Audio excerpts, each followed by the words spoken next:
Right breaking చూద్దాం. తెలంగాణలోని 7 జిల్లాలకు రెడ్ అలర్ట్ ప్రకటించింది. అల్పపీడనం కారణంగా భారీ నుంచి అతి భారీ వర్షాలు కురిసే అవకాశం ఉందని వాతావరణ శాఖ తెలిపింది.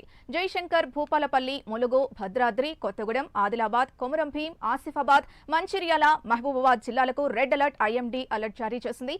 మరోవైపు హైదరాబాద్ తో సహా 8 జిల్లాలకు ఆరెంజ్ అలర్ట్, మిగతా జిల్లాలకు ఎల్లో అలర్ట్ జారీ చేసింది.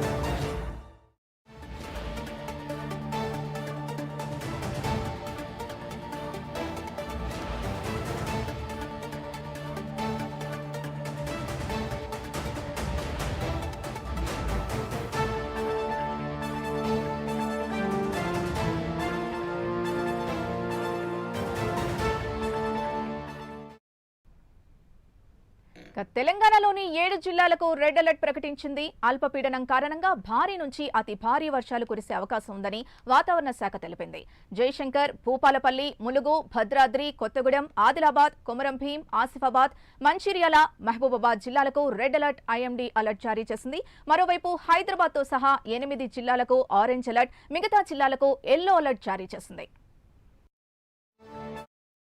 అంశానికి సంబంధించి పూర్తి డీటెయిల్స్ మా ప్రతినిధి లిఖిత అందిస్తారు. లిఖిత, చెప్పండి. మళ్లీ భారీ వర్ష సూచన ఉన్నట్టు వాతావరణ శాఖ చెప్పినట్టు తెలుస్తోంది. ఎలాంటి చర్యలు తీసుకోబోతున్నారు? మీ దగ్గర ఉన్న పూర్తి సమాచారం ఏంటి?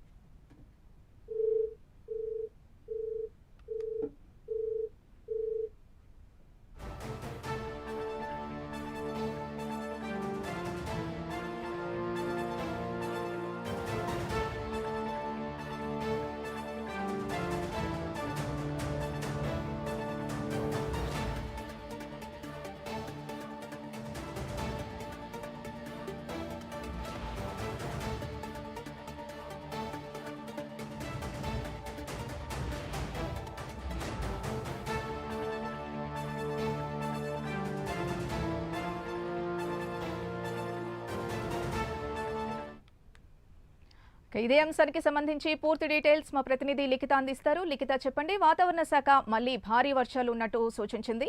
సో అధికారులు ఎలాంటి చర్యలు తీసుకోబోతున్నారు? Thank you Sindhu. ఇప్పటికే తెలంగాణ రాష్ట్ర వ్యాప్తంగా కూడా భారీ వర్షాలు పడుతున్నట్లుగానైతే హైదరాబాద్ వాతావరణ శాఖ ఇప్పటికే కొన్ని అలర్ట్లను జారీ చేయడం జరిగింది. హైదరాబాద్ లోని సికింద్రాబాద్, తిరుమలగిరి, కుక్కట్పల్లి, గాజుల రామారం, అదేవిధంగా అల్వాలు, జవహర్ నగర్, ఓల్డ్ బోయిన్పల్లి, చిలకలగూడ ఈ ప్రాంతాల్లోనైతే ఇప్పటికే చెరువులను తలపిస్తున్న పరిస్థితి కనిపిస్తుంది. భారీ వర్షం పడడంతో కొంతవరకు రోడ్లపైకి నీళ్లు చేరుకున్న పరిస్థితి అయితే నెలకొంది. అంతేకాకుండా ఈ కుక్కట్పల్లి, ప్రగతి నగర్, అదే విధంగా జలవిహార్ ప్రాంతాలు, అంతేకాకుండా కుత్బుల్లాపూర్ ఈ ప్రాంతాల్లోనైతే కొన్ని ప్లేసెస్ లో చెట్లు విరిగి పడడం, అంతేకాకుండా ఇళ్లు కూడా పూర్తి స్థాయిలో లోపలికి నీరు వచ్చేసిన పరిస్థితి కనిపిస్తుంది. దీంతో వెంటనే హైడ్రా టీము, అదే విధంగా GHMC, ఇంకా ఈ మ్యాన్ హోల్స్ కు సంబంధించి కూడా ఎప్పటికప్పుడు నీటిని పూర్తి స్థాయిలో ఒక కాల్వలకు ప్రవహించే విధంగానైతే చేస్తున్న పరిస్థితి కనిపిస్తుంది. అదే విధంగా రాత్రి 1 గంట నుండి కూడా హైదరాబాద్ లో ఒక వర్షపాతం అనేది ఎక్కువగా నమోదైనట్లుగా అయితే తెలుస్తుంది. గాజుల రామారంలో 8 సెంటీమీటర్లు, అంతేకాకుండా ఇటు జీడిమెట్లలో 7.5, ఇంకా చింతల్లోనైతే 7.2, కుత్బుల్లాపూర్ 6.8, అల్వాలు 5.1, అంతేకాకుండా బాల్నగర్ 4.9, షేర్లింగంపల్లి 4.8, మోసపేట ప్రాంతంలోనైతే 4.1 సెంటీమీటర్ల వర్షపాతం అయితే నమోదైంది. ఎప్పటికప్పుడు కూడా ఇటు ఆరెంజ్, రెడ్ అలర్ట్లు జారీ చేస్తున్నట్లుగానైతే తెలుస్తోంది. అంతేకాకుండా ఇటు పలు జిల్లాల్లో కూడా తెలంగాణకు సంబంధించిన పలు జిల్లాల్లో 7 జిల్లాల్లోనైతే ఆరెంజ్ అలర్ట్ ను జారీ చేయడం జరిగింది. 8 జిల్లాల్లో రెడ్ అలర్ట్ ని కూడా జారీ చేసినట్టుగానైతే తెలుస్తుంది. కొంతవరకు కూడా అప్రమత్తంగా ఉండాలి. ఎప్పటికప్పుడు కూడా ఈ యొక్క హెల్పింగ్ సిబ్బంది ఎవరైతే ఉంటారో వారి నెంబర్లను కూడా సేవ్ చేసుకుంటూ ఉండాలి. అంతేకాకుండా ఈ కరెంటు విషయానికి వచ్చేసరికి పూర్తి స్థాయిలో కొన్ని ప్రాంతాల్లోనైతే విద్యుత్ నిలిపివేసే అవకాశాలు కూడా ఉన్నట్లుగానైతే తెలుస్తుంది. కొన్ని ప్రాంతాల్లో పిడుగులు పడుతూ దాదాపు 40 నుండి 60 కిలోమీటర్ల వేగంతో అయితే గాలులు వీసే అవకాశం ఉంది. కాబట్టి అవసరం అయితేనే బయటకు రావాలి. అంతేకాకుండా చిన్నపిల్లలు ఉన్నవారు ఎవరైతే ఉన్నారో వారు చాలా జాగ్రత్తగా ఉండాలంటూ కూడా సూచనలు జారీ చేస్తున్న పరిస్థితి అయితే ఇక్కడ కనిపిస్తుంది. Thank you Likhita.